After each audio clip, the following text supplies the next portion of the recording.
بسم اللہ الرحمن الرحیم نحمدہ ونصلی علی رسولہ الکریم۔ ابھی تو کچھ باتیں جو رہ گئی تھی وہ عرض کروں گا انشاءاللہ تعالی، پھر عشاء کے بعد انشاءاللہ تعالی نجاشی شاہ حبشہ کے نامہ مبارک صلی اللہ علیہ وسلم۔ بسم اللہ الرحمن الرحیم۔ محمد اللہ کے رسول کی جانب سے نجاشی شاہ حبشہ کی طرف سلام و تجھ پر، اما بعد، میں حمد و ثنا کرتا ہوں اس خدا کی جس کے سوا کوئی معبود نہیں، وہی حقیقی بادشاہ ہے، تمام عیبوں سے پاک ہے، امن دینے والا، سب کا نگہبان ہے۔ آپ صلی اللہ علیہ وسلم الفاظ مبارک۔ وہ سب کا نگہبان گواہی دیتا ہوں کہ عیسیٰ مریم کے بیٹے اللہ کی خاص روح اور اس کا کلمہ ہے، جس کو اللہ تعالیٰ نے مریم پاک کی طرف القاء کیا، بس حاملہ ہوئی۔ عیسیٰ علیہ السلام سے اللہ تعالیٰ نے ان کو اپنی خاص روح اور نفخہ سے پیدا کیا، جیسے آدم علیہ السلام کو اپنے بے چون و گما ہاتھ سے بلا ماں باپ کے پیدا کیا۔ میں تجھ کو اللہ کی طرف بلاتا ہوں جو ایک ہے، کوئی اس کا شریک نہیں، اس کی اطاعت اور فرما برداری کی محبت کی طرف اور اپنے اتباع کی طرف، اور اس بات کی طرف جو اللہ کی طرف سے میرے پاس آیا، یعنی قرآن، اور اس پر ایمان لا، تحقیق میں اللہ کا رسول ہوں۔ میں تجھ کو اور تیرے تمام لشکر کو اللہ کی طرف بلاتا ہوں۔ میں اللہ کا پیغام پہنچا چکا اور نصیحت کی، بس میری نصیحت قبول کرو، سلامتی اس پر جو ہدایت کی اتباع کریں۔ عمر بن امیہ ضمیری رضی اللہ عنہ کو یہ خط دے کر روانہ فرمایا۔ عمر بن امیہ رضی اللہ عنہ نے آپ کا خط پہنچایا، بادشاہ سے مخاطب ہو کر فرمایا، اے اصحمہ، مجھے آپ سے کچھ کہنا ہے۔ یہ نجاشی کا نام تھا۔ امید ہے کہ آپ غور سے سنیں گے، ہمیں آپ پر اعتماد اور اطمینان اور آپ سے حسن ظن ہے۔ ہم جب کبھی آپ سے کسی خیر اور بھلائی کی امید کی، ہمیشہ ہمیں وہ بھلائی آپ سے حاصل ہوئی۔ آپ کے سایہ امن میں ہم کبھی خوف و ہراس ہمیں پیش نہیں آیا۔ انجیل جس کا حجت ہونا آپ کے زبانی معلوم ہوا، وہ ہمارے اور آپ کے مابین شاہد عادل ہے، جس کی شہادت رد نہیں کی جا سکتی، اور ایسا قاضی اور حاکم ہے کہ جو اپنے فیصلے میں عدل و انصاف سے تجاوز نہیں کرتا۔ اگر آپ نے اس دعوت کو قبول نہ کیا تو آپ اس نبی امی کے حق میں ایسے ہی ثابت ہوں گے جیسا کہ یہود عیسیٰ علیہ السلام کے حق میں۔ رسول اللہ صلی اللہ علیہ وسلم نے اپنے قاصد اور سفیروں کے پاس بھی روانہ فرمائے، لیکن بنسبت دوسروں کی تم سے زیادہ امید ہے۔ اپنے قاصد اور سفیر اوروں کے پاس بھی روانہ فرمائے ہیں۔ نجاشی نے کہا، میں گواہی دیتا ہوں اور قسم کھاتا ہوں کہ آپ صلی اللہ علیہ وسلم وہی نبی امی ہیں جن کا اہل کتاب انتظار کرتے تھے، اور قسم کھاتا ہوں کہ آپ صلی اللہ علیہ وسلم وہی نبی امی ہیں جن کا اہل کتاب انتظار کرتے تھے، اور جس طرح موسیٰ نے راکب الحمار سے عیسیٰ علیہ السلام کی بشارت دی، اسی طرح سے محمد صلی اللہ علیہ وسلم کی بشارت دی، اور مجھے آپ صلی اللہ علیہ وسلم نبوت اور رسالت کا اس درجہ یقین ہے کہ عینی مشاہدے کے بعد بھی میرے یقین اور اذعان میں اضافہ نہ ہوگا، جیسا کہ بعض صالحین کا ہے کہ اگر پردہ بھی اٹھا دیا جائے تو میرے یقین میں زیادتی نہیں ہوگی۔ اور آپ صلی اللہ علیہ وسلم کے والا نامہ یعنی خط کو آنکھوں سے لگایا، تخت سے اتر کر زمین پر بیٹھ گیا اور اسلام قبول کیا اور حق کی شہادت دی، اور آپ صلی اللہ علیہ وسلم کا والا نامہ کا جواب لکھایا۔ بسم اللہ الرحمن الرحیم۔ محمد رسول اللہ صلی اللہ علیہ وسلم کی جانب نجاشی اصحم کی جانب سے سلام و آپ پر، اور اے اللہ کے پیغمبر، اور رحمتوں اور برکتوں اللہ کی آپ پر۔ میں تعریف کرتا ہوں اس ایک خدا کی جس نے مجھ کو اسلام کی ہدایت اور توفیق مرحمت فرمائی۔ یا رسول اللہ، آپ کا والا نامہ پہنچا۔ عیسیٰ علیہ السلام کے بابت جو کچھ آپ نے ذکر کیا، قسم آسمان اور زمین کے پروردگار کی کہ عیسیٰ علیہ السلام اس سے ذرہ برابر زیادہ نہیں، بلا شبہ ان کی شان وہی ہے۔ کیا ہوا؟ جو آپ نے ذکر کی، جو دین دے کر آپ ہماری طرف بھیجے گئے، ہم نے اس کو پہچان لیا، آپ کے اور ان کے رفقا کی مہمانی کی۔ بس گواہی دیتا ہوں کہ آپ اللہ کے سچے اور تصدیق کیے ہوئے رسول ہیں۔ میں نے آپ سے اور آپ کے ساتھیوں سے بیعت کی اور ان کے ہاتھ پر اللہ رب العالمین کے لیے اسلام لایا ہوں۔ آپ کی خدمت میں اپنے بیٹے ارحب بن اصحم کو بھیجتا ہوں۔ میں صرف اپنی ذات کا مالک ہوں، اگر اشارہ ہو تو میں خود خدمت میں حاضر ہوں۔ یا رسول اللہ، میں گواہی دیتا ہوں کہ آپ جو کچھ فرماتے ہیں بالکل حق ہے۔ سلام آپ پر اے اللہ کے رسول۔ نجاشی نے اپنے بیٹے کو حبشہ کے 60 آدمیوں کے ساتھ ایک کشتی میں سوار کرا کر بھیجا، آپ صلی اللہ علیہ وسلم کی خدمت میں روانہ کیا، لیکن وہ کشتی راستے میں ہی غرق ہو گئی۔ کلونجی کا تیل جان لگانا ذرا مجھے۔ یہ وہی نجاشی ہے جس کے طرف مسلمانوں نے 5 نبوی میں ہجرت کی، اس کا نام اسحمہ ہے۔ حضرت جعفر رضی اللہ عنہ کے ہاتھ پر اسلام لایا اور رجب 9 ہجری میں اس نے وفات پائی۔ اس کے وفات کے بعد دوسرا نجاشی اس کا جانشین ہوا۔ رسول اللہ صلی اللہ علیہ وسلم نے ایک خط اس کے نام بھی روانہ کیا۔ اس نجاشی کا اسلام ثابت نہ ہوا اور نہ اس کا نام معلوم ہوا۔ حافظ ابن کثیر فرماتے ہیں کہ یہ نجاشی اس نجاشی کا علاوہ ہے جو حضرت جعفر رضی اللہ تعالیٰ عنہ کے ہاتھ پر مسلمان ہوا۔ یہ تھوڑے تھوڑے سے رہتی ہیں چیزیں درمیان میں۔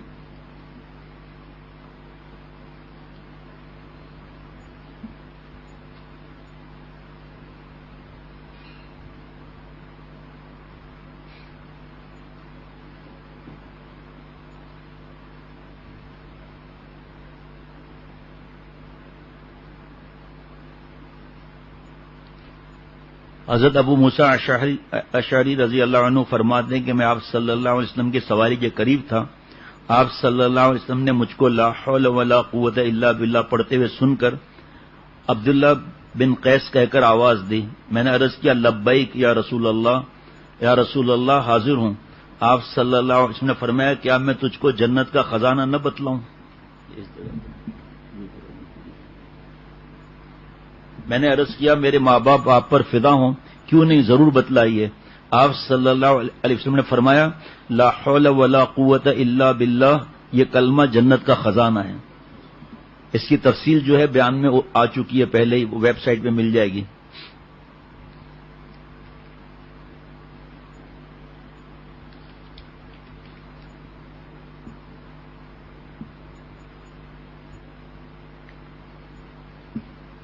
فتح خیبر کے بعد آپ صلی اللہ علیہ وسلم نے وادی القرا کا رخ فرمایا۔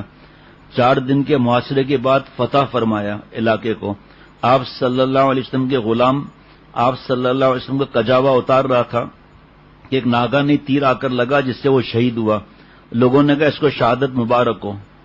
آپ صلی اللہ علیہ وسلم فرمایا نہیں، خدا کی قسم جس چادر کو اس نے مالی غنیمت میں سے چرایا ہے وہ آگ بن کر اس پر مشتعل ہوگی۔ اس شخص نے جو آپ صلی اللہ علیہ وسلم یہ کہتے سنا تو ایک جوتے کا تسمہ لے کر آیا۔ آپ صلی اللہ علیہ وسلم نے فرمایا جوتی کا ایک تسمہ بھی خیانت کیا ہوا جہنم سے ہے۔ باتیں تو اور بھی ہیں لیکن بس اللہ تعالیٰ سے عرض کرنا ہے۔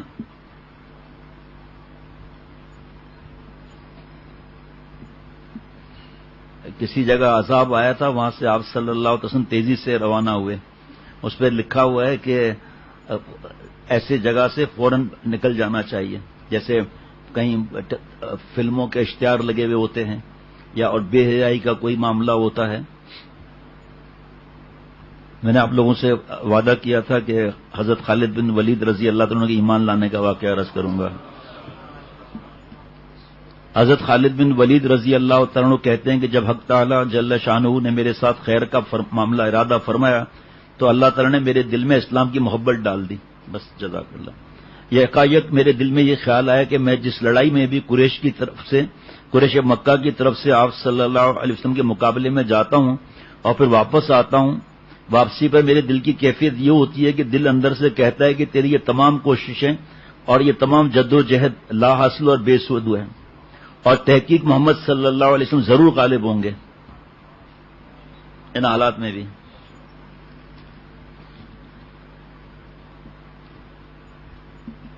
ایک جگہ حضور صلی اللہ علیہ وسلم نماز پڑھ رہے تھے، میں نے سوچا کہ نماز کی حالت میں حضور صلی اللہ علیہ وسلم پر حملہ کروں، مگر حضور صلی اللہ علیہ وسلم کو میرے ارادے کا اللہ نے اطلاع فرما دی، میں حملہ نہ کر سکا۔ اس وقت بھی میں سمجھ گیا یہ شخص یعنی آپ صلی اللہ علیہ وسلم من جانب اللہ مامون اور محفوظ ہے، غیب سے اس کی حفاظت ہو رہی ہے، میں ناکام واپس آ گیا۔ آپ صلی اللہ علیہ وسلم قریش سے صلح کر کے واپس ہوئے صلح حدیبیہ، تو میرے دل میں یہ خیال آیا کہ قریش کی قوت اور شوکت ختم ہوئی، اور شاہ حبشہ یعنی نجاشی آپ صلی اللہ علیہ وسلم کے پر ایمان لے آیا اور آپ صلی اللہ علیہ وسلم کے اصحاب حبشہ میں امن و امان کے ساتھ رہ رہے ہیں. اب اس کے سوا کیا صورت ہے کہ میں ہرقل شاہ روم کے پاس چلا جاؤں اور وہاں جا کر یہودی یا نصرانی ہو جاؤں اور عجم کے تابع اور ماتحت رہ کر غیب کی زندگی گزاروں یا مطلب غائب ہو جاؤں, اور یا چند روز اپنے وطن ہی میں رہ کر دیکھوں کہ پردہ غیب سے کیا ظاہر ہوتا ہے. اس خیال میں تھا کہ آپ صلی اللہ علیہ وسلم آئندہ عمرۃ القضاء کے لیے مکہ مکرمہ تشریف لائے. اس وقت میں مکے سے نکل گیا اور روپوش ہو گیا. آپ صلی اللہ علیہ وسلم جب عمرے سے فارغ ہوئے تو میرا بھائی ولید بن ولید جو حضور صلی اللہ علیہ وسلم کے ہمراہ تھا اس نے مجھے تلاش کیا مگر میں نہ ملا. بعد ازاں میرے بھائی نے میرے نام اس مضمون کا خط لکھا, بسم اللہ الرحمن الرحیم, اما بعد. میں نے اس سے زیادہ کوئی تعجب خیز امر نہیں دیکھا کہ تیری رائے اسلام جیسے پاکیزہ مذہب کے قبول کرنے سے منحرف ہے, حالانکہ تیری عقل ہے جو معروف اور معشور ہے, اور اسلام جیسے پاکیزہ مذہب سے کسی کا بے خبر رہنا نہایت تعجب خیز ہے. اور آپ صلی اللہ علیہ وسلم نے مجھ سے تمہارا حال دریافت کیا اور فرمایا خالد کہاں ہے؟ میں نے عرض کیا یا رسول اللہ ان قریب اللہ تعالیٰ اس کو لے کر آئے گا. آپ صلی اللہ علیہ وسلم نے فرمایا کہ تعجب ہے اس جیسا عاقل اسلام جیسے پاکیزہ مذہب سے بے خبر اور نادان ہو جائے. اور فرمایا کہ اگر خالد مسلمانوں کے ساتھ مل کر دین حق کی مدد کرتا اور اہل باطل کا مقابلہ کرتا تو اس کے لیے بہتر ہوتا اور ہم اس کو دوسروں پر مقدم رکھتے. بس اے بھائی تجھ سے جو عمدہ مقامات فوت ہو گئے تو ان کی تلافی و تدارک کر لے, ابھی تدارک کا وقت ہے. گیا وقت پھر ہاتھ آتا نہیں, سدا دوراں دکھاتا نہیں. خالد بن ولید کہتے ہیں کہ میرے بھائی کا یہ خط جب میرے پاس پہنچا تو اس خط نے میری رغبت اسلام میں اور زیادہ کر دی اور سفر ہجرت کا ایک خاص نشاط اور انبساط دل میں پیدا ہو گیا. اور آپ صلی اللہ علیہ وسلم نے میرے بارے میں جو کچھ فرمایا تھا اس نے مجھ کو مسرور کیا. اور اسی اثنا میں نے ایک خواب دیکھا کہ میں تنگ بلاد میں ہوں, شہر میں جن میں قحط ہے. میں اس قحط اور تنگ علاقے سے نکل کر سرسبز و کشادہ شہروں میں چلا گیا ہوں. جی میں نے اپنے دل میں کہا کہ یہ خاص خواب ہے جو میری تنبیہ کے لیے مجھ کو دکھایا گیا ہے. میں مکہ مکرمہ حاضر ہوا اور اسباب سفر مہیا کر کے مدینے کی طرف چلا اور یہ چاہا کہ کوئی اور بھی میرے ساتھ ہو جائے. میں نے صفوان بن امیہ سے ملاقات کی اور کہا تم دیکھتے ہی نہیں کہ محمد صلی اللہ علیہ وسلم نے عرب اور عجم پر غلبہ پا لیا. اگر ہم محمد صلی اللہ علیہ وسلم کے پاس جائیں ان کا اتباع کریں تو یہ ہمارے لیے بہتر ہوگا, محمد کا شرف ہمارا شرف ہوگا. صفوان نے نہایت سختی سے انکار کیا اور یہ کہا کہ اگر روئے زمین پر میرے سوا کوئی بھی محمد صلی اللہ علیہ وسلم کی اتباع سے باقی نہ رہے تو جب بھی آپ صلی اللہ علیہ وسلم کی اتباع نہیں کروں گا.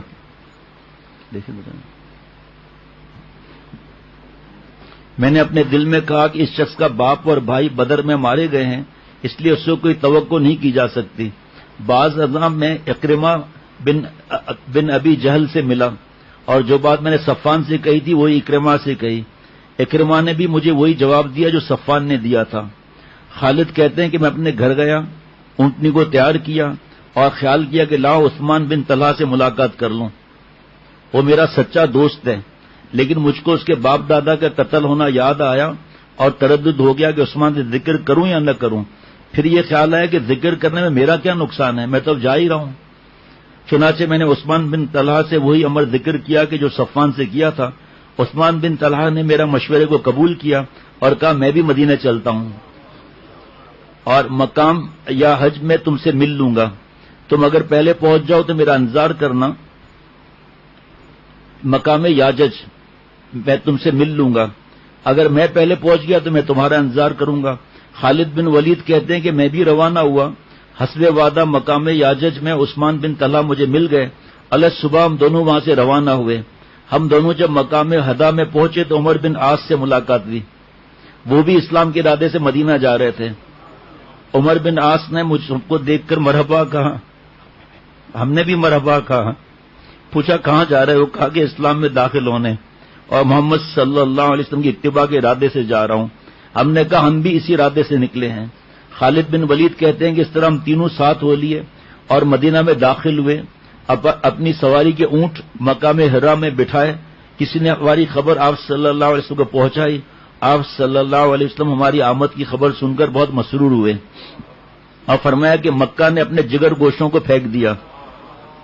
خالد کہتے ہیں کہ میں نے عمدہ کپڑے پہنے اور آپ صلی اللہ علیہ وسلم کی خدمت میں حاضری کے لیے چلا اور راستے میں مجھے میرا بھائی ولید ملا، ولید بن ولید، اور کہا جلدی چلو، رسول اللہ صلی اللہ علیہ وسلم کو تمہاری آمد کی خبر پہنچ گئی. حضور پر نور صلی اللہ علیہ وسلم تمہاری آمد سے بہت مسرور ہوئے اور تمہارے منتظر ہیں. ہم تیزی کے ساتھ چلے اور حضور پر نور صلی اللہ علیہ وسلم کی خدمت میں حاضر ہوئے. حضرت صلی اللہ علیہ وسلم مجھے دیکھ کر مسکرائے. میں نے کہا السلام علیکم یا رسول اللہ. آپ صلی اللہ علیہ وسلم نے نہایت خندہ پیشانی سے میرے سوال کا جواب دیا. میں نے اسی وقت کلمہ پڑھ کر ایمان قبول کر لیا. آپ صلی اللہ علیہ وسلم نے فرمایا قریب ہو جاؤ اور فرمایا حمد اس ذات پاک کی جس نے تجھے اسلام کی توفیق دی. میں دیکھتا تھا کہ تجھ میں عقل ہے اور امید کرتا تھا کہ وہ عقل تجھ کو خیر اور بھلائی کی طرف رہنمائی کرے گی. خالد کہتے ہیں کہ میں نے عرض کیا کہ آپ صلی اللہ علیہ وسلم دیکھتے تھے کہ مقامات جنگ میں آپ صلی اللہ علیہ وسلم کے اور حق کے مقابلے میں حاضر ہوتا تھا، جس سے میں شرمندہ اور نادم ہوں. اس لیے آپ صلی اللہ علیہ وسلم سے درخواست کرتا ہوں کہ آپ صلی اللہ علیہ وسلم میرے لیے دعا فرمائیں کہ اللہ تعالیٰ میری ان تمام خطاؤں کو معاف کر دے. آپ صلی اللہ علیہ وسلم نے ارشاد فرمایا اسلام ان تمام امور کا خاتمہ کر دیتا ہے جو اس سے پہلے ہو چکے ہیں. یہ ہے توبہ کا بھی یہی معاملہ ہے کہ جو ایمان تو لا چکے ہیں، ضمیر میں اسلام تو لا چکے ہیں، اب اتنے گناہ کر لیے، جس پہ ایک بزرگ فرماتے ہیں گناہ بہت سارے کر بیٹھی ہے، گناہ بہت سارے کر بیٹھی ہے، ہن پیشی تو ڈر دی ہے کہ آخرت کی پیشی یاد کر کے ڈر لگ رہا ہے.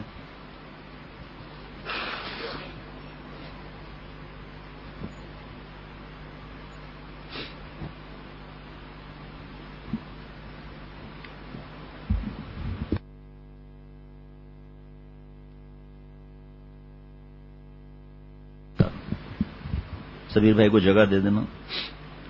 جس طرح ایمان لانے سے کتنے لوگ ہیں مایوس ہو جاتے ہیں اور کہتے ہیں کہ ہمارے گناہ بہت سارے ہیں، اب کیا ہوگا، توبہ بھی کر لی، داڑھی بھی آ گئی، پھر روتے ہیں کہ اب ہمارا اب کیا ہوگا پچھلے برسوں کا. تو الحمدللہ حضرت کی بات ان کو عرض کر دیتا ہوں کہ دیکھو بھائی، جب 80 سال کا شخص اگر ایمان لے آئے، آپ نے کل سنا تھا فتح مکہ کے موقع پر کہ 20 سال آپ صلی اللہ علیہ وسلم اتنا ستایا اور آپ صلی اللہ علیہ وسلم نے معاف کر دیا، ایمان لے آئے. تو جب ہم مسلمان ہیں الحمدللہ، خدا نخواستہ ہم لوگوں نے گناہ کر لیا یا ہو گیا، توبہ کریں گے، اللہ معاف فرما دیں گے 4 شرطوں کے ساتھ. اور جو اللہ معاف فرماتے ہیں احساناً فضلاً، فرمایا آپ صلی اللہ علیہ وسلم نے اسلام ان تمام امور کا خاتمہ کر دیتا ہے جو اس سے پہلے ہو چکے. میں نے پھر یہ درخواست کی کہ آپ مجھے معاف کر دیں اور میری معافی کرا دیں.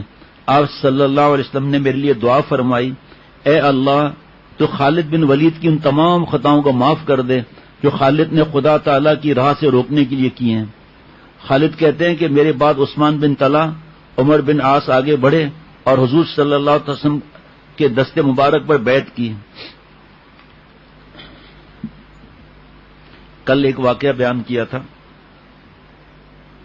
حضرت خالد بن ولید رضی اللہ تعالیٰ عنہ کے زہر پینے کا، اور الحمدللہ اللہ تعالیٰ کی رحمت سے حضرت کے صدقے میں نے اسی وقت عرض بھی کر لیا تھا کہ یہ ان کے لیے خاص ہے، یہ ہمارے لیے نہیں ہے.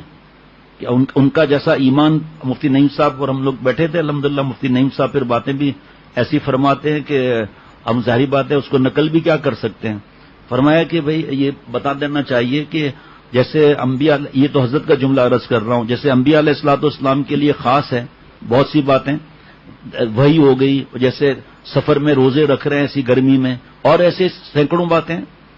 اسی طرح صحابہ رضوان اللہ علیہ مجمعین کا جو ایمان جو آپ صلی اللہ علیہ وسلم دیکھا ہوا، فرما رہے ہیں حضرت علی رضی اللہ تعالیٰ عنہ کہ جب میرے سامنے جنت دوزخ میں آئے گی تو میرے ایمان میں ذرہ برابر اضافہ نہیں ہوگا. ابھی میں اس وقت یہی سب یقین لا رہا ہوں، اور ایک ہی صحابی ہیں کتنوں کے ساتھ جا کر مقابلہ فرما رہے ہیں. حضرت شیخ الحدیث وہاں زکریا صاحب رحمۃ اللہ علیہ کی آواز مبارک میں کچھ مجھے ملا تھا، میں نے ہماری سائٹ پہ جاری کر دیا. اس میں بھی یہی مضمون لکھا ہے کہ صحابہ رضوان اللہ علیہ مجمعین کی اگر نقل کرو گے کچھ امور میں تو دین سے نہ دور ہو جاؤ. ان کی طرح فاقے، ان کی طرح کچھ کھانا بھی ہوتا تھا لیکن پھر بھی وہ اپنے حساب سے ماشاءاللہ دوسرے کا اتنا خیال رکھ رہے ہیں، ہمیں بھی دوسروں کا خیال رکھنا ہے. پھر شکم مبارک پر پتھر باندھے ہوئے شاہ ابی طالب کی گھاٹی میں، اور کتنا ماشاءاللہ آپ صلی اللہ علیہ وسلم کے ایک اشارے پر جان دینا. ہم تو اشارے کیا، قرآن پاک حدیث پاک کے ثبوت کے ساتھ بھی سب چیزیں ہیں. ٹی وی کہاں سے گھر سے نکالتے ہیں، شرعی پردہ کہاں سے کرتے ہیں، اور صرف اس میں نقل کر کے اور زہر کھا کر اور دعا پڑھ لیں. یہ دعا مبارک ہے، ہمارے حضرت کی کتاب میں بھی ہے. اس کو کھول دینا ذرا محمد، اس کو کھول دیں، اس کو بند کر دیجیے گا وہاں سے، ایک دروازہ ہی بند کر دیں بس، نہیں ضرورت نہیں. تو آپ صلی اللہ علیہ وسلم کی بھی نقل کریں گے، سنت کی اتباع، صحابہ رضوان اللہ علیہ مجمعین کی بھی سنت پر عمل کریں گے، لیکن ان کے لیے بہت سی چیزیں خاص ہیں، بہت سی چیزیں ان کے لیے خاص ہیں. ان کا جو ایمان، ان کا یقین، ان کا پھر مفتی نعیم صاحب نے مثال دی کہ وہ صحابی نے جب جگہ نہیں پائی بحرین کے سمندر میں تو گھوڑوں کے ساتھ اتر گئے سمندر میں، کشتی کی ضرورت ہی نہیں پڑی، گھوڑے دوڑتے ہوئے چلے جا رہے ہیں، کپڑے تک نہیں بھیگے صحابہ رضوان اللہ علیہ مجمعین یہ، کیونکہ امیر نے فرمایا تھا فوراً، اور کشتی بنانے میں فوراً نہیں ہوتا. فرمایا وہ صحابی جو جنگل سے لشکر گزر رہا تھا، اس رات میں ہمیں جنگل میں رہنا ہے، اعلان کیا کہ ہم حضور صلی اللہ علیہ وسلم غلام ہے، جنگل خالی کر دو. فرمایا کتابوں میں لکھا ہے کہ بڑی تعداد میں سب کے سب جانور چیخیں مارتے ہوئے نکل رہے ہیں، سانپ نے اپنے منہ میں اپنے بچے کو لیا ہوا ہے اور بھاگے جا رہے ہیں. اب اس کا کوئی نقل کر سکتا ہے کیا؟ تو ایسی اور بہت سی باتیں ہیں. اور دوپہر میں بیٹھے تھے کھانے پر، اکیلے بھی بیٹھے تھے، تو فرمایا اس طرح کی باتیں ہیں، آپ کوئی نقل کر سکتا ہے؟ اللہ معاف فرمائے. جیسے فرمایا مجھے نام یاد نہیں، ایک صحابی رضی اللہ تعالیٰ عنہ بہت بڑے بادشاہ کے دربار میں گئے تو کارپیٹ پر جو قالین تھا اس پر نیزہ مارتے ہوئے آگے جا رہے ہیں، نیزہ مارتے ہوئے آگے جا رہے ہیں. تو بادشاہ نے کہا میں نے آپ کے لیے اٹھا کے نیزے سے اٹھا کے کارپیٹ پھینک دیا قالین، کہتے میں نے آپ کے لیے بچھایا، فرمایا میں اس کی ضرورت نہیں. ایک صحابی رضی اللہ تعالیٰ اپنے گدھے کے ساتھ بادشاہ کے دربار میں آ کے گدھا باندھ دیا. اسے یہ آپ کیا کر رہے ہیں، اس کو تو باہر نکال لیں. کہا پھر یہ نکلے گا تو میں بھی نکل جاؤں گا. اب یہ آپ جا کر کسی سے لڑ پڑیں کہ طاقت سے روکو. صحابہ رضوان اللہ علیہ مجمعین طاقت سے روکتے تھے گناہ کو، لیکن جو فتویٰ میں نے بھجوا چکا ہوں کئی دوستوں کو کہ طاقت سے روکنا حکومت کا کام ہے، زبان سے تلقین کرنا علماء کا کام ہے، اور دل میں برا سمجھنا یہ ہمارا کام ہے. یا اللہ نے ہمیں کوئی گھر میں بڑا بنایا ہے تو ہمیں پتہ ہے کہ ہماری بات مانتے ہیں، بدتمیزی نہیں کریں گے دین کے بارے میں، تو ہم زبان سے بھی کہیں گے. حضرت نے پیارے شیخ العرب العجم عارف باللہ حضرت مولانا شاہ حکیم محمد اختر صاحب رحمۃ اللہ نے فرمایا ٹھیلے پر گانا بج رہا تھا، اس نے کہا طاقت سے روکنا ہے، اس نے جناب اٹھا کر وہ ریڈیو توڑ دیا، ٹیپ ریکارڈر توڑ دیا. کہا دیکھا طاقت سے روک دیا نا.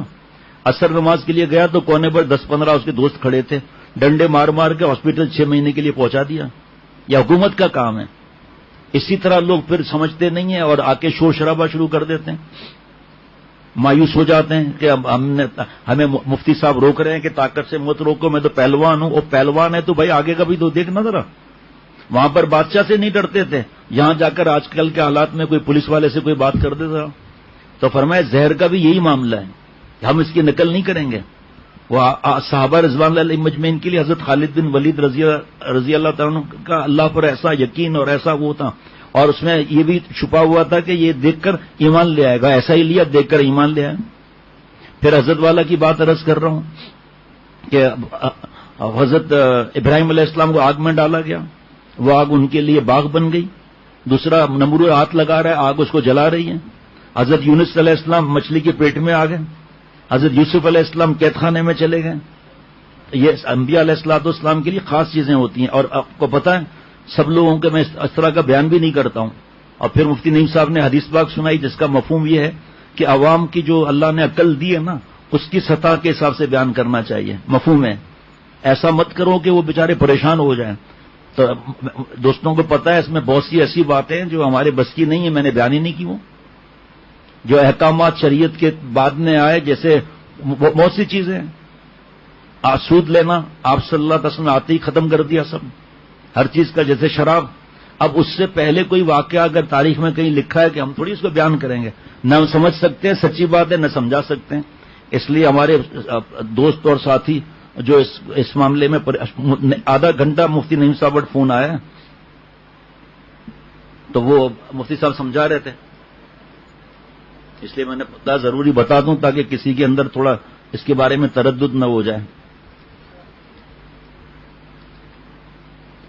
غزوہ موتا میں آپ کو یاد ہوگا کہ جھنڈا دیا تھا آپ صلی اللہ علیہ وسلم نے، یہ شہید ہو جائے تو یہ شہید ہو جائے تو یہ. حضرت عبداللہ بن رواحہ رضی اللہ تعالیٰ عنہ رو پڑے.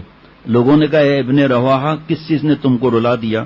تو عبداللہ بن رواحہ رضی اللہ تعالیٰ نے جواب دیا آگاہ ہو جاؤ، خدا کی قسم مجھے نہ دنیا سے محبت اور نہ تم سے شفتگی، لیکن میں نے رسول اللہ صلی اللہ علیہ وسلم کو کتاب اللہ کی آیت پڑھتے سنائے کہ نہیں ہے تم میں سے کوئی شخص مگر ضرور دوزخ پر گزرنے والا، اور خدا کے نزدیک یہ امر مقرر ہو چکا ہے، بس نہیں معلوم جنت پر ورود کے بعد واپسی کیسے ہوگی، اس لیے روتا ہوں. اس کو کھولنے میں لگا. لشکر جب روانہ ہونے لگا تو مسلمانوں نے پکار کر کہا خدا تعالیٰ تم کو صحیح سالم اور کامیاب واپس لائے.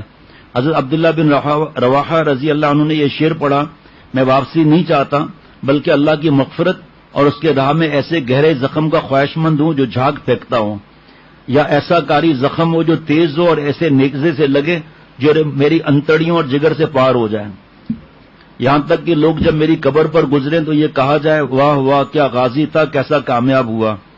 لشکر جب چلنے کے بالکل تیار ہو گیا تو عبداللہ بن رواحہ آپ صلی اللہ علیہ وسلم کے قریب ہے اور یہ شعر پڑھا، آپ بے شک اللہ کے رسول ہیں. جو شخص آپ صلی اللہ علیہ وسلم کے فیوز اور برکات اور آپ صلی اللہ علیہ وسلم کے چہرے انور کے دیدار سے محروم رہا تو سمجھ لو کہ وہ قضاء و قدر نے اس کی تحقیر کی کہ اس کو اس دولت عظمیٰ سے محروم رکھا. بس اللہ تعالیٰ موسیٰ علیہ السلام کی طرح آپ کے محاسن کو ثابت اور قائم رکھے اور انبیاء سابقین کی طرح آپ کی مدد فرمائے. میں نے آپ صلی اللہ علیہ وسلم میں خیر اور بھلائی کو بہت زیادہ محسوس کر لیا ہے اور یہ میرا احساس مشرکین کے نظر اور احساس کے برخلاف ہے.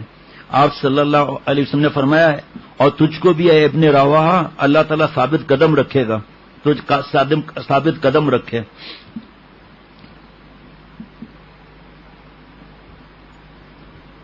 ایک چیز اور رہ گئی تھی درمیان میں، ماہ رجب 8 ہجری میں آپ صلی اللہ علیہ وسلم نے حضرت ابو عبیدہ بن جراح رضی اللہ عنہ کو 300 آدمیوں پر امیر مقرر کر کے سیف البحر ساحل بحر کی طرف قبیلہ جوہینہ پر حملہ کرنے کے لیے روانہ کیا. اس لشکر میں عمر بن خطاب اور جابر بن عبداللہ رضی اللہ عنہما بھی تھے. چلتے وقت توشے کے لیے آپ صلی اللہ علیہ وسلم نے ایک تھیلا کھجوروں کا مرحمت فرمایا. جب وہ کھجوریں ختم ہو گئیں تو کھجور کی گٹلیاں چوس چوس کر اور پانی پی پی کر جہاد کیا، اور جب یہ بھی نہ رہا تو درختوں کے پتے جھاڑ کر پانی میں تر کر کے کھانے لگے، اور درختوں کے پتے کھانے سے ہونٹ اور منہ زخمی ہو گئے. ماشاء اللہ اللہ. فتح مکہ کی خبر، یہ جو تاریخ امت مسلمہ حضرت مولانا محمد اسماعیل ریحان صاحب دامت برکاتہم کے اس میں سے جو پڑھا جا رہا ہے، آج ہم ماشاءاللہ صفحہ نمبر 353 پہ پہنچ چکے ہیں. فتح مکہ کی خبر آنن فانن پورے عرب میں پھیل گئی.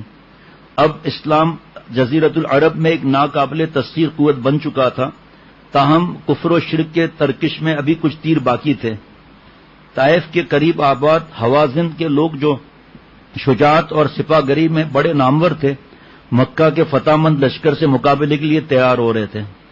حوازن کے رئیس عوف بن مالک نے اپنے قبیلے کے ساتھ بنو ثقیف، بنو سعد، نصر اور جشم کے جنگجوؤں کو بھی متحد کر لیا تھا.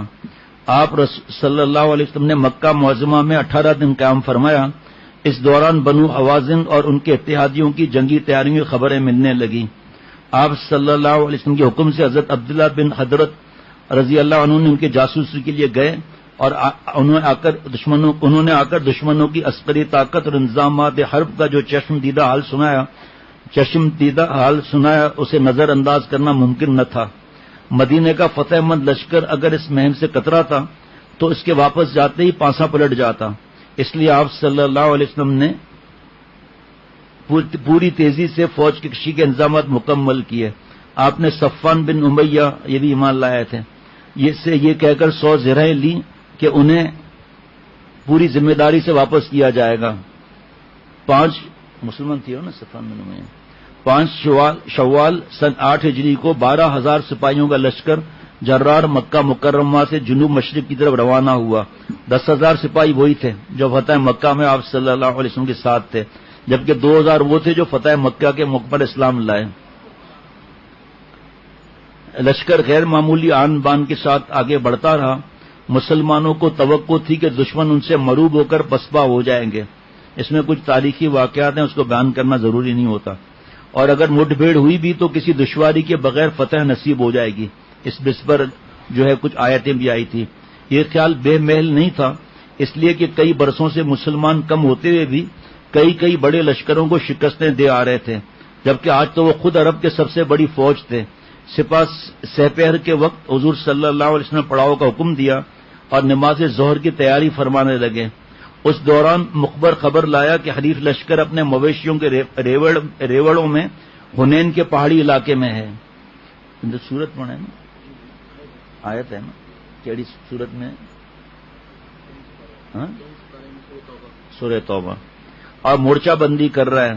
حضور صلی اللہ علیہ وسلم یہ سن کر مسکرائے اور فرمایا یہ سب کل مسلمانوں کا مال غنیمت بنے گا۔ دشمن زیادہ دور نہیں تھا، اس لیے آپ صلی اللہ علیہ وسلم نے شب بیداری سے قبل گھاٹیوں پر گھڑ سوار سپاہیوں کا کڑا پہرا لگوا دیا تاکہ حوازن کے چھاپا مار شب خون نہ مار سکیں۔ یہ 13 شوال کا واقعہ ہے۔ اگلے دن 14 شوال کو دشمن سے آمنا سامنا ہو گیا۔ حوازن کے سینکڑوں تیر انداز اس پہاڑی سلسلے کی گھاٹیوں اور غاروں میں گھات لگائے ہوئے تھے۔ جو ہی مسلمان ان کی زد پر آئے انہوں نے تیروں کی بارش کر دی۔ مسلمان اس حملے کے لیے تیار نہیں تھے، ان میں افراتفری پھیل گئی۔ اس اثنا میں حوازن کے گھڑ سواروں نے بھی ہلہ بول دیا اور اسلامی لشکر ان کے دباؤ کے تاب نہ لا کر دھرم بھرم ہونے لگا۔ اس وقت حضرت علی، حضرت ابو سفیان بن حارث، حضرت فضل بن عباس، حضرت اسامہ بن زید، ان کے بھائی حضرت ایمن رضی اللہ تعالی عنہما رسول اللہ صلی اللہ علیہ وسلم کے جلوے میں تھے۔ آپ صلی اللہ علیہ وسلم نے یہ صورتحال دیکھی تو بلند آواز سے پکار کو مسلمانوں کو روکنے کی کوشش کی۔ حضور اکرم صلی اللہ علیہ وسلم فرما رہے تھے، لوگوں کہاں جا رہے ہو؟ ادھر آؤ، میں اللہ کا رسول ہوں۔ اس کے ساتھ حضور اکرم صلی اللہ تعالی علیہ وسلم خود اپنے خچر پر سوار برابر آگے بڑھتے رہے۔ حضرت ابو سفیان بن حارث آپ کے خچر کی لاگام تھامے ساتھ ساتھ دوڑ رہے تھے، اور حضور صلی اللہ علیہ وسلم کی زبان مبارک پر تھا، میں جھوٹا نبی نہیں، میں عبد المطلب کی اولاد ہوں۔ حضور صلی اللہ علیہ وسلم کے حکم سے حضرت عباس رضی اللہ عنہ نے انصار کو پکارا، اے انصاریوں، اے درخت کے نیچے بیعت کرنے والوں۔ وہ بلند آواز دراز قامت تھے، ان کی آواز دور دور تک گونج گئی، اور جواب میں مسلمان لبیک لبیک کہہ کر واپس پلٹنے لگے۔ جس کسی کی سواری نے مڑنے میں دیر لگائی، وہ سواری سے کود کر پیدل آپ صلی اللہ علیہ وسلم کے پاس دوڑ پڑا۔ جو ہی آپ صلی اللہ علیہ وسلم گرد 100 کے لگ بھگ افراد جمع ہوئے، آپ نے انہیں لے کر دشمنوں پر جوابی حملہ کر دیا۔ مسلمان اور کفار آپس میں گڈمڈ ہو گئے۔ آپ صلی اللہ علیہ وسلم نے انہیں ایک دوسرے پر جھپٹتے دیکھ کر فرمایا، لڑائی کی بھٹی اب گرم ہوئی ہے۔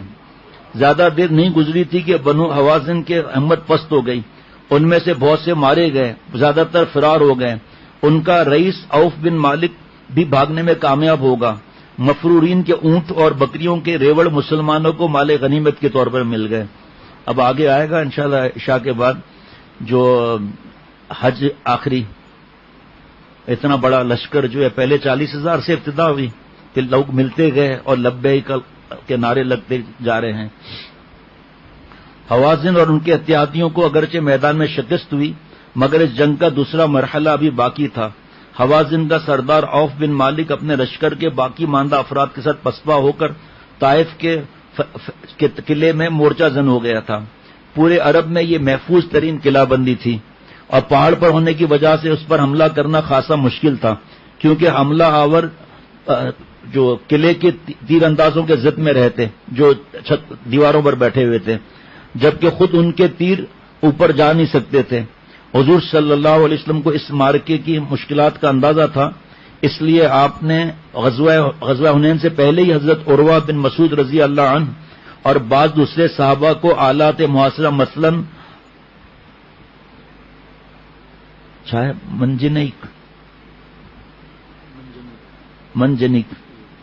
منجنیک وہ جو اس زمانے کا توپ خانہ تھا یہ، اور دبابے حاصل کرنے اور ان آلات کی ٹیکنیک سیکھنے کے لیے یمن کی اسلحہ ساز بستی جورش بھیج دیا تھا۔ ابھی تک وہ لوگ یہ فن سیکھ کر واپس نہیں آتے۔ بہرحال دشمنوں کو زیادہ وقت دینا مناسب نہیں تھا، اس لیے طائف کی طرف کوچ کر دیا۔ شہر کے قریب پہنچ کر خیمے لگائے گئے اور صحابہ رضوان اللہ علیہم مجمعین نے قلعے کا محاصرہ کر لیا۔ آپ صلی اللہ علیہ وسلم نے خون ریزی کے امکانات کم کرنے کے لیے اعلان کروایا کہ شہریوں میں سے جو بھی باہر آ جائے وہ معمول ہوگا، جو غلام ہم سے عام ملیں گے وہ آزاد شمار ہوں گے۔ اس اعلان پر طائف کے کچھ غلام فرار ہو کر اسلامی لشکر میں آ گئے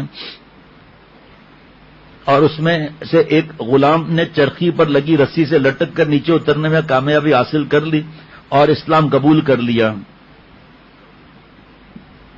جنگ بڑے ہولناک انداز میں چھڑی۔ طائف کے محصورین نے مسلسل تیر اندازی کر کے مسلمانوں کو زیادہ آگے نہ بڑھنے دیا۔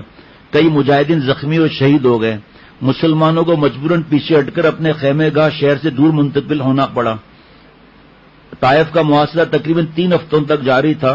اس دوران عروہ بن مسعود جورش سے ایک منجنیق اور 2 دبابے لے کر آ گئے۔ شہر پر سنگ باری شروع کر دی توپ کی۔ وہ اسلام کے تاریخ میں یہ دور مار بھاری ہتھیار پہلا استعمال تھا اس کا۔ ساتھ مجاہدین نے دبابوں کی مدد سے قلعے کے پھاٹک تک پہنچنے کی کوشش بھی کی، مگر طائف کے جنگجوؤں نے ایک دبابے کو ناکارہ بنا دیا اور مجاہدین کو تیروں کے نشانہ بنا کر ایک بار پھر پیچھے کر دیا۔ حضور صلی اللہ تعالی وسلم نے سخت مزاحمت کو دیکھتے ہوئے صحابہ کو واپسی کا مشورہ دیا، مگر ابتدا میں وہ شہر فتح کیے بغیر لوٹنے کے لیے تیار نہیں ہوئے۔ تاہم جب جانی نقصان بڑھ گئے، ایک بار پھر رسول اللہ صلی اللہ علیہ وسلم نے فرمایا کل انشاءاللہ تعالی واپسی ہوگی۔ سب نے بخوشی تائید کی۔ اب کیا عرض کروں، آگے ہمت بھی نہیں ہے۔ رضائی بہن شیمہ رضی اللہ عنہ سے ملاقات۔ اس مہم کا میدان اس علاقے میں تھا جہاں رسول اللہ صلی اللہ علیہ وسلم نے اپنی شیر خوارگی بچپن کا زمانہ گزارا تھا۔ دائی حلیمہ رضی اللہ عنہ کے قبیلے بنو سعد نے بھی اس لڑائی میں حوازن کے شانہ بشانہ حصہ لیا تھا۔ اب اس کے مرد و زن بھی قیدی بن چکے تھے، جن میں حلیمہ سعدیہ رضی اللہ عنہ کی صاحبزادی شیمہ بھی شامل تھیں۔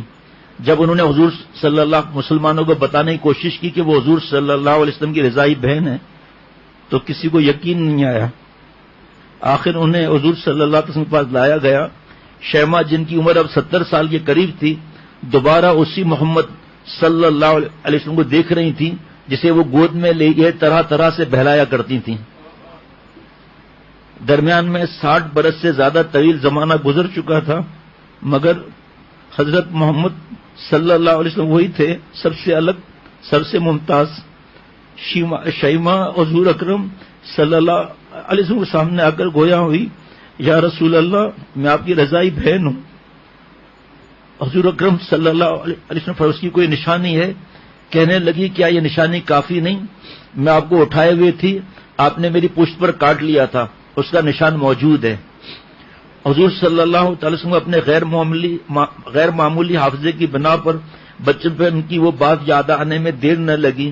آپ صلی اللہ علیہ وسلم کے اعزاز میں اپنی چادر مبارک بچھا کر انہیں پاس بٹھا لیا اور فرمایا آپ چاہیں تو میرے ساتھ ہی رہیں۔ انہوں نے اپنے قوم کے ساتھ واپس جانا پسند کیا۔ آپ صلی اللہ علیہ وسلم نے انہیں ایک غلام اور ایک باندی ہدیے میں دے کر بڑی عزت کے ساتھ رخصت فرمایا۔ یہ وہ وقت یہ آ چکا ہے کہ مکہ شریف کے عورتیں آتی تھیں، بچوں کو جا کے دودھ پلاتی تھیں، تو حضرت حلیمہ سعدیہ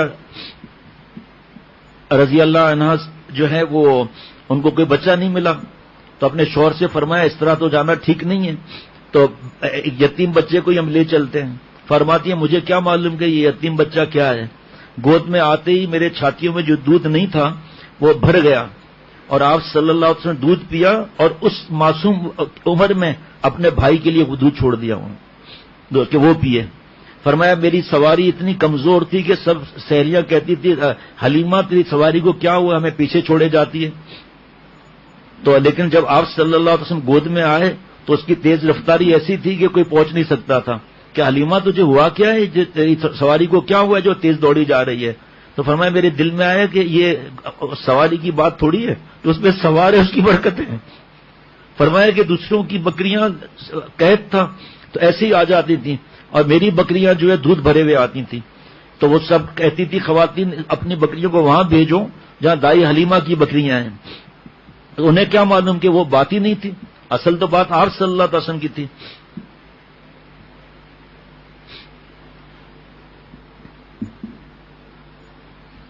ابھی دوسری خبر سنیے، نام نہیں لوں گا ابھی، جب نام لوں گا تو پھر مزہ اور بڑھ جائے گا، اس لیے پہلے نام نہیں لیتا۔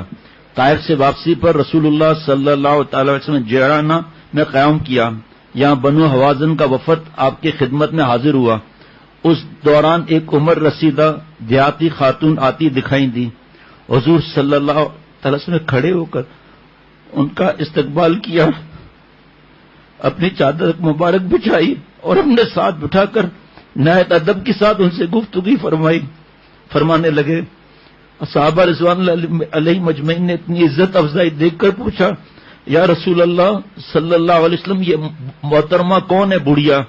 فرمایا یہ میری رضائی والدہ حلیمہ سعدیہ ہیں رضی اللہ تعالی عنہ۔ بنو حوازن کے وفد سے شرف باریہ بھی ملا تو انہوں نے اسلام قبول کرنے کی خواہش کی، اور ان کے 6000 قیدی جن میں عورتیں اور بچے بھی تھے مسلمانوں کے تحویل میں تھے۔ وفد کے رکن ابو برقان نے، جو رسول اللہ صلی اللہ علیہ وسلم کے رضائی چچا تھے، درخواست کی کہ انہیں آزاد کر دیا جائے۔ حضور صلی اللہ علیہ وسلم نے ان لوگوں کے اسلام قبول کرنے اور اپنے رضائی رشتوں کے اکرام میں صحابہ سے مشورہ کر کے تمام قیدیوں کو آزاد کر دیا، 6000 قیدی۔ مال غنیمت سے زیادہ تر بھیڑ بکریاں تھیں جو مجاہدین میں تقسیم کر دی گئیں۔ آپ صلی اللہ علیہ وسلم نے ان میں سے بڑا حصہ ان لوگوں کو دیا جو اسلام کی طرف راغب ہو رہے تھے مگر ابھی کلمہ نہیں پڑا تھا، اور ان کے قلوب کے لیے، یعنی وہ لوگ جن کی دل داری کی جائے۔ ایک اور موقع، یہی موقع یا کوئی اور موقع تھا جب آپ صلی اللہ علیہ وسلم نے نئے مسلمانوں کو زیادہ دیا، تو شیطان کہاں چھوڑتا ہے یہ معاملہ، تو فوراً آ کے وسوسے ڈال دیے کہ یہ نئے لوگوں کو اتنا ملا، ہمیں کم ملا، اور اللہ تعالیٰ جس کو اپنا بنا لیتے ہیں تو اس کی پھر آسمان سے حفاظت ہوتی ہے۔ آپ صلی اللہ علیہ وسلم جو ہیں ان کو اللہ نے وحی کے ذریعے اطلاع دے دی۔ آپ صلی اللہ علیہ وسلم اپنی اونٹنی پر تشریف فرما ہوئے اور ایک بہت بلیغ خطبہ فرمایا۔ اس کے بعد فرمایا میں نے اللہ کے حکم سے نئے مسلمانوں کو زیادہ دیا ہے، تالیف قلب کے لیے اللہ کے حکم سے دیا ہے، لیکن اے صحابہ کچھ دیر کے بعد یہ لوگ بھیڑ بکریاں اور لے کر اپنے اپنے علاقے میں چلے جائیں گے اور تم اپنے نبی کو لے کر مدینہ شریف جاؤ گے، بتاؤ فائدے میں کون رہا؟ صحابہ رضوان اللہ علیہ مجمعین اتنا روئے کہ داڑھی مبارک سے آنسو بہنے لگے۔ پھر جو آپ نے سنا تھا کہ وسوسہ آ رہا تھا کہ آپ صلی اللہ علیہ وسلم یہیں نہ رک جائیں، جس پر آپ صلی اللہ علیہ وسلم نے فرمایا میرا جینا مرنا ساتھ ہی ہے۔ غزوہ حنین کے سب سے سبق آموز پہلو غزوہ حنین کا، جس کی طرف قرآن مجید نے بطور خاص توجہ دلائی گئی، یہ ہے کہ مسلمانوں کو بھرپور اسباب حرب جمع کرنے کی ہر ممکنہ کوشش کے باوجود کبھی اور کسی حال میں بھی اپنے افواج اور اسلحے پر نظر نہیں رکھنی چاہیے، بلکہ اصل اعتماد اور بھروسہ محض اللہ تعالیٰ پر کرنا چاہیے۔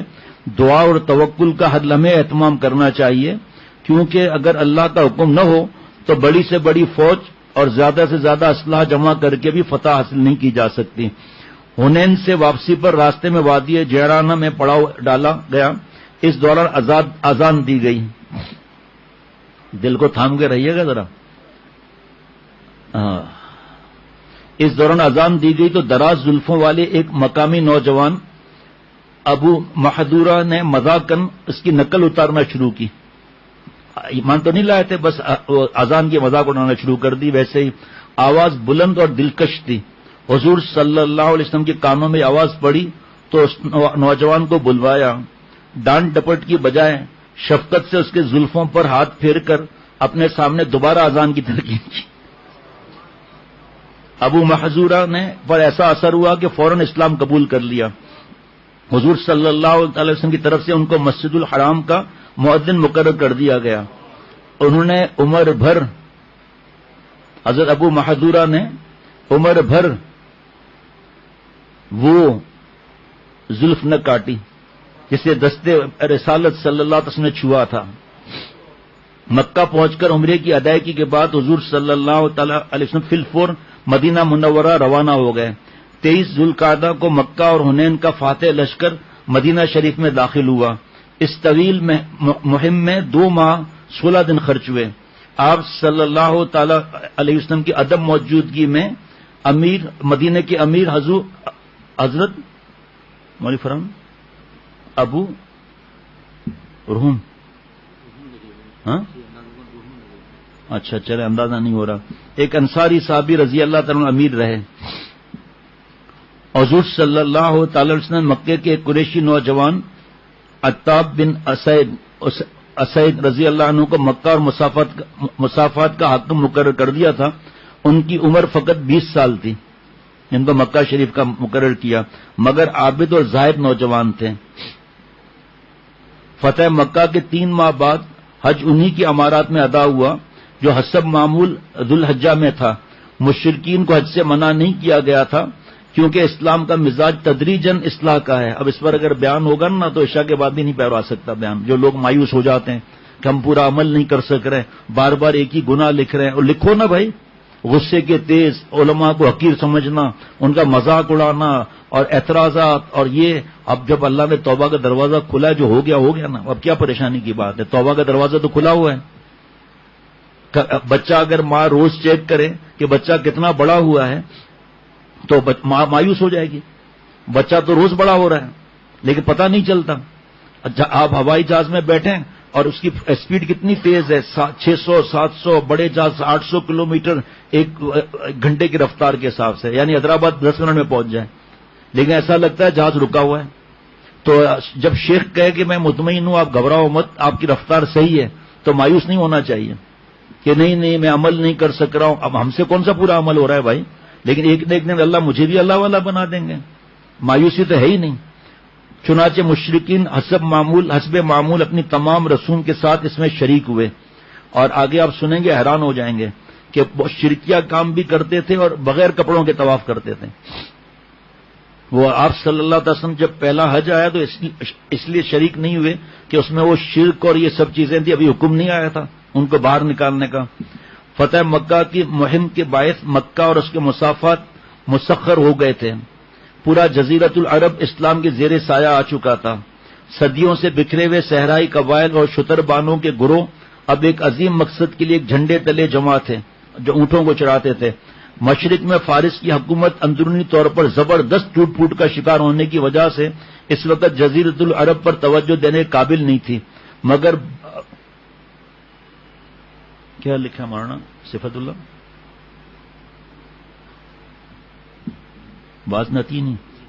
باز نتینی رومی موتا کی جنگ کے بعد سے چوکنا تھے اور جزیرت العرب پر حملے کی پیشمندیاں کر رہے تھے۔ یہ ہے غزوہ تبوک 9 ہجری۔ اس کے 1 سال کے بعد آپ صلی اللہ علیہ وسلم اللہ کے پاس پہنچ گئے۔ اب یہ فتح مکہ بھی ہو گیا، غزوہ حنین بھی ہو گیا، غزوہ تبوک اب شروع ہوگا۔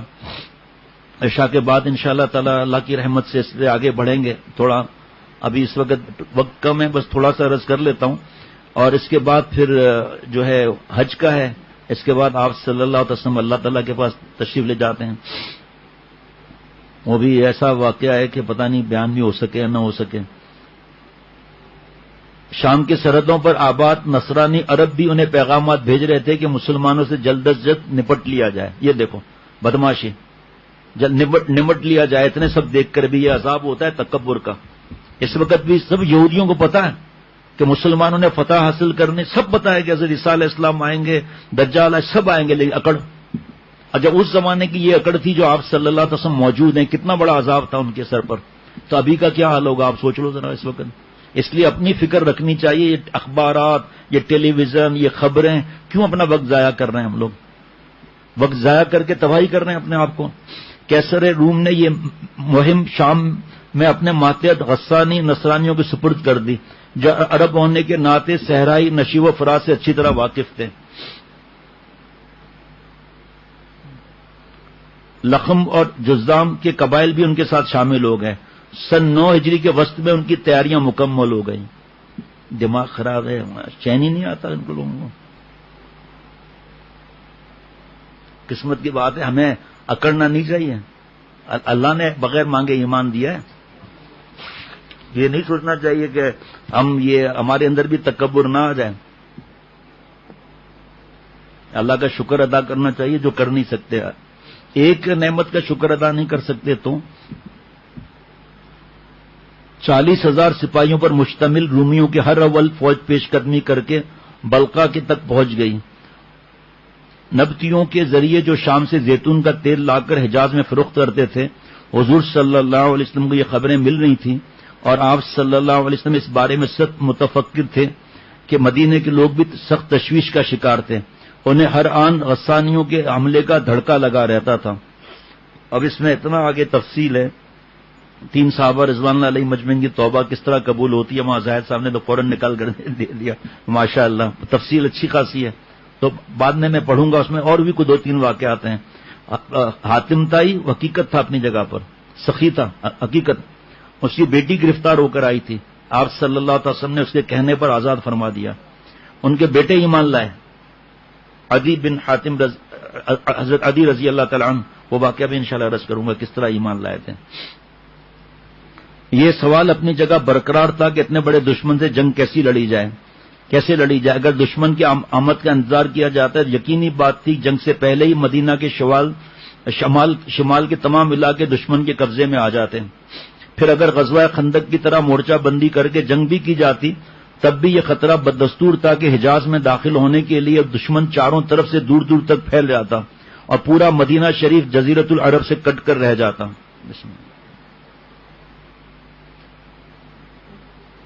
کتنے ہم خوش نصیب ہیں کہ آپ صلی اللہ علیہ وسلم کی امت میں داخل ہیں. بھائی اس خوش نصیبی پر کروڑوں زندگیاں بھی مل جائے نا، کروڑوں، اور ہر زندگی فدا کر دی جائے، اللہ پر حق ادا نہیں ہو سکتا. اور بغیر مانگے میری آپ کی عمر کے لوگ، بچہ ہو بڑا ہو، ہم سب کی عمر کے جو عمریں ہیں، کہ کفار نہیں ہیں وہاں. ہمارا کون سا عمل ہے؟ مسلمان ہو کر ایمان سے ہاتھ نہیں دھو بیٹے. ڈرنا ہے، اتنا نہیں ڈرنا ہے کہ حضرت فرماتے تھے اتنا مت ڈرو کہ کرنا چھوڑ دو، اور اتنا مت کرو کہ ڈرنا چھوڑ دو. اکڑ آ جائے کہ میں نے اتنی عبادت کی، اتنا بیان کیا، سیرت کے بیان ہو رہے ہیں، آپ صلی اللہ علیہ وسلم کے میسج آ رہے ہیں، خط آ رہے ہیں، یہ ہو رہا ہے وہ ہو رہا ہے. اللہ بچائے ایسی بات سے. رسول اللہ صلی اللہ علیہ وسلم نے خاصی سوچ بچار اور مشورے کے بعد فیصلہ فرمایا مسلمان خود شام کی سرحدوں کی طرف پیش قدمی کریں تاکہ دشمنوں پر نفسیاتی روب طاری ہو جائے اور میدان جنگ اپنا علاقہ نہ بنے. اس حکم پر لبیک کہنا آسان نہ تھا. اب دیکھیے یہ جملہ ذہن میں رکھنا، جب 3 صحابہ رضوان اللہ علیہ مجمعین کی بات آئے گی تو یہ بات ذہن میں نہیں ہوگی تو پھر فائدہ نہیں ہوگا اس وقت. ایک تو انتہائی گرمی کے دن، دوسرے کھجوروں کے پکنے کا زمانہ تھا، اور مدینے میں اکثر صحابہ رضوان اللہ علیہ اجمعین کی مارچ اسی باغبانی پر منحصر تھی. اپنے وقت پہ اذان دینا. ایسے وقت میں باغوں کو چھوڑ کر جانا گویا فصل کو ضائع کرنے، پورے سال کی آمدنی سے محروم ہونے کے مترادف تھا. ان سب سے بڑھ کر ایک مدت سے قحط سالی چلی آ رہی تھی اور اہل مدینہ کی مالی حالت خاصی کمزور تھی. اس کے باوجود روانگی کا فیصلہ اٹل تھا. مکہ سمیت عرب کے تمام قبائل کو حکم بھیج دیا گیا کہ وہ اپنی نفری روانہ کریں. حضور صلی اللہ علیہ وسلم اکثر لشکر کشی کا رخ ظاہر نہیں فرماتے تھے، مگر اس بار سفر کی طوالت، راستے کی دشواریوں کے پیش نظر آپ صلی اللہ علیہ وسلم نے واضح کر دیا کہ شام کی طرف کوچ کرنا ہے. اس اظہار میں غالباً یہ حکمت بھی تھی کہ اس طرح مدینے میں موجود دشمنوں کے جاسوسوں کے ذریعے، جی وہاں تھے اس وقت بھی، یہ خبر شام والوں تک پہنچ سکتی تھی جس سے وہ ہراساں ہو سکتے تھے. دیکھ رہے ہیں اسباب. حضور صلی اللہ علیہ وسلم نے مسجد نبوی میں صحابہ کو جمع کر کے انہیں جہاد کے لیے صدقہ اور خیرات کرنے کی ترغیب دی. شمع رسالت کے پروانوں نے بڑھ چڑھ کر رسالت میں بھی چندہ دیا. حضرت عاصم بن عدی رضی اللہ عنہ نے 9 وسق کھجوروں کا ذخیرہ نظر کیا. حضرت عثمان بن عفان رضی اللہ تعالیٰ عنہ نے ساز و سامان سمیت 300 اونٹ اور 1000 اس وقت کی اشرفیاں پیش کی. حضرت عبد الرحمن بن عوف رضی اللہ عنہ جو ہمیشہ آگے ہوتے تھے 100 اوقیہ چاندی، اور حضرت عمر رضی اللہ تعالیٰ نے 200 اوقیہ چاندی کے علاوہ گھر کا آدھا سامان حاضر کر دیا. حضرت ابوبکر صدیق رضی اللہ تعالیٰ نے تو کمال ہی کر دیا، جو گھر میں تھا سبھی اللہ کے نام پر نثار کر ڈالا. غریب مسکین میں پیچھے نہ رہے، اپنے حیثیت کے مطابق صدقہ اور خیرات کر گزرے. حضرت نے فرمایا تھا شیخ العرب العجم عارف باللہ حضرت مولانا شاہ حکیم محمد اختر صاحب رحمۃ اللہ علیہ جن کا میں غلام جن کے قدموں کی خاک، کیا فرمایا تھا؟ فرمایا دیکھو آپ صلی اللہ علیہ وسلم نے اطلاع دی نہیں دی خرچ کرنے کے لیے، لیکن کسی سے فرمایا تو نہیں، لیکن اس لیے اطلاع کر دی. تو جن کے سفیر نہیں کچھ نہیں وہ اگر اطلاع کریں تو پریشان ہونے کی ضرورت نہیں ہوتی. یہ سفر سواریوں کا بغیر طے کرنا بہت مشکل تھا، اس لیے لشکر کی تنظیم میں خیال رکھا گیا کہ ہر شخص کو سواری میسر آ جائے. چونکہ صحابہ کی بہت بڑی تعداد ساتھ چلنے پر تیار تھی، اس لیے سواریاں کم پڑ گئیں. ایک اونٹ پر باری باری دو تین آدمیوں کی ترتیب بنائی گئی تھی، پھر بھی کچھ افراد کے لیے کوئی انتظام نہ ہو سکا اور وہ روتے ہوئے دربار رسالت صلی اللہ علیہ وسلم سے لوٹ گئے. البتہ ہمیشہ کی طرح منافقین کی حالت مختلف تھی. وہ خود بھی اس شدت کی گرمی میں سفر کرنے سے جی چرا رہے تھے، دوسروں کو بھی روک رہے تھے. آپ صلی اللہ علیہ وسلم نے حضرت علی رضی اللہ تعالیٰ عنہ کو مدینہ میں اپنا نائب بنایا تو منافقین باتیں بنانے لگے کہ حضور صلی اللہ علیہ وسلم ناراضگی کی وجہ سے انہیں ساتھ نہیں لے جا رہے. حضرت علی رضی اللہ عنہ نے یہ باتیں حضور صلی اللہ علیہ وسلم تک پہنچائیں اور عرض کیا آپ مجھے عورتوں اور بچوں کے ساتھ چھوڑے جا رہے ہیں؟ آپ صلی اللہ علیہ وسلم نے فرمایا کیا تمہیں یہ پسند نہیں کہ تمہیں مجھ سے وہی نسبت ہو جو ہارون علیہ السلام کو موسیٰ علیہ السلام سے تھی، مگر یہ کہ میرے بعد کوئی نبی نہیں ہوگا. یہ بھی واضح کر دیا لیکن میرے بعد کوئی نبی نہیں ہوگا. حضرت علی رضی اللہ تعالیٰ نے یہ سن کر مطمئن ہو گئے. اسلامی فوج تبوک کی طرف گامزن. جمعرات آج ہے 3 رجب 9 ہجری کو حضور اکرم صلی اللہ علیہ وسلم 30,000 افراد کے ہمراہ مدینہ شریف سے روانہ ہوئے. مدینہ شریف اور اس کے مسافات مردوں سے تقریباً خالی ہو گئے تھے، صرف خواتین اور بچے پیچھے رہ گئے تھے. ان کے علاوہ کچھ وہ لوگ تھے جنہیں کچھ سخت عذر تھا، وہ چاہنے کے باوجود آپ صلی اللہ علیہ وسلم کے ساتھ نہیں جا سکے. البتہ منافقین پوری ڈٹائی کے ساتھ اس موقع پر بھی ٹس سے مس نہ ہوئے اور گھروں میں دبکے رہے. حضرت ابو ذر غفاری رضی اللہ تعالیٰ عنہ سواری نہ ہونے کی وجہ سے روانہ نہ ہو سکے، مگر بعد میں جذبہ جہاد اتنا غالب آیا کہ سامان سفر کاندھے پر لاد کر پیدل ہی چڑھ پڑے. دروازہ کھول دینا، اذان شروع ہو گئی. اور لشکر اسلام سے جا ملے. حضرت ابو غیثمہ انصاری رضی اللہ تعالیٰ اپنے باغ بانی میں مشغول ہو کر پیچھے رہ گئے تھے. ایک دن باغ میں اپنے بیویوں کے ساتھ بیٹھے بٹھائے خیال آیا کہ حضور صلی اللہ تعالی وسلم اس وقت کتنی دشواری اور تکلیف برداشت کر کے جہاد کے سفر پر نکلے ہیں اور ہم یہاں آرام سے ٹھنڈی چاؤں میں بیٹھے ہیں. زمین نے ایسا جھنجھوڑا کہ اسی وقت لشکر کے پیچھے روانہ ہو گئے. عمیر بن وہب رضی اللہ عنہ بھی کئی دن کی تاخیر سے روانہ ہوئے. ابو خیثمہ رضی اللہ عنہ اور وہ ساتھ مل گئے اور راستہ طے کرتے چلے گئے.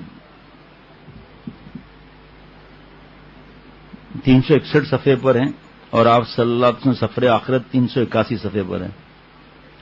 20 صفحات باقی ہیں.